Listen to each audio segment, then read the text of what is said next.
याद करना, जब भी विकास की प्रक्रिया आगे बढ़ेगी तो परिवारवादी और जातिवादी ताकतें फिर से सिर उठा करके अव्यवस्था पैदा करने का प्रयास करेंगे, क्योंकि उनके आका भी उनको पीछे से धकेलते होंगे कि वे पैसा लिए हो तो कुछ तो उपद्रव करो, लेकिन उनको मालूम है उपद्रव करेंगे तो फिर उत्तर प्रदेश सरकार उपद्रवियों के साथ किस प्रकार का व्यवहार करती है, यह भी उनको मालूम है। अब उत्तर प्रदेश उपद्रव प्रदेश नहीं, उत्सव प्रदेश है, उत्सव प्रदेश। कोई सोचता था प्रयागराज में माघ मेला, यानी कल्पवासी आते थे, कुछ पूज्य संत जाते थे, इनकी संख्या सीमित होती थी 10 लाख 15 लाख तक। मौनी अमावस्या के दिन 4.5 करोड़ श्रद्धालुओं ने, कल्पवासियों ने, पूज्य संतों ने त्रिवेणी में डुबकी लगा करके, आस्था की डुबकी लगा करके अपनी आस्था को व्यक्त किया। बसंत पंचमी के अवसर पर 3.5 करोड़ से अधिक श्रद्धालुओं ने प्रयागराज में जाकर के त्रिवेणी में आस्था की डुबकी लगाई।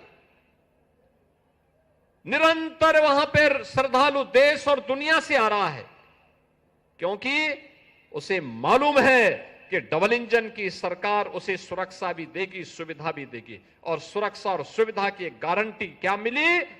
लोग आज प्रयागराज में, काशी में, अयोध्या में, गोरखपुर में, मां विंध्यवासिनी के धाम में, नैमिषारण्य में, ब्रज तीर्थ में अपार भीड़ लगी है, अपार भीड़ लगी। अभी मैं परसों ही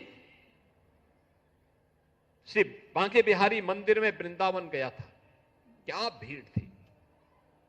बहनों और भाइयों, विकास की इस यात्रा को अनवरत बनाए रखने की आवश्यकता है। सुरक्षा के इस माहौल को इसी मजबूती के साथ आगे बढ़ाने की आवश्यकता है। और विकास की प्रक्रिया जब एक साथ आगे बढ़ेगी तो विकसित भारत के जो संकल्प हैं उनको हम पूरा करने में सफल होंगे।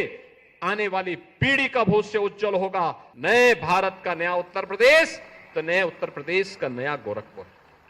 और उस नए उत्तर प्रदेश के लिए अब बीमारू से ब्रेक थ्रू और ब्रेक थ्रू से पहचान की एक रिकोडिंग करने की प्रक्रिया के साथ अब उत्तर प्रदेश आगे बढ़ चला है।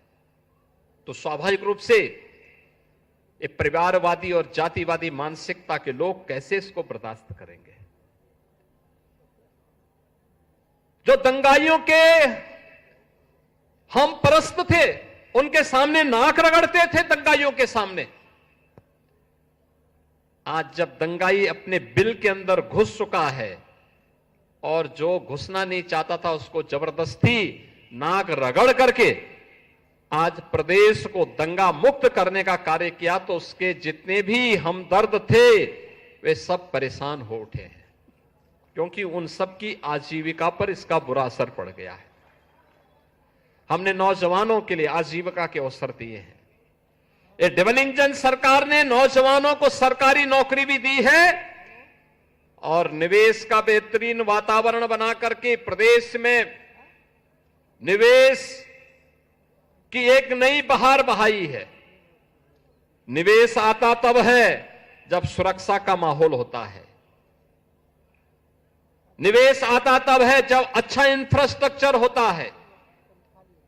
निवेश आता तब है जब स्केल को स्किलिंग में बदल करके नौजवानों को उन्हीं के गांव में, उन्हीं के जनपद में, उन्हीं के क्षेत्र में, उन्हीं के प्रदेश में नौकरी की सुविधा प्राप्त होती है।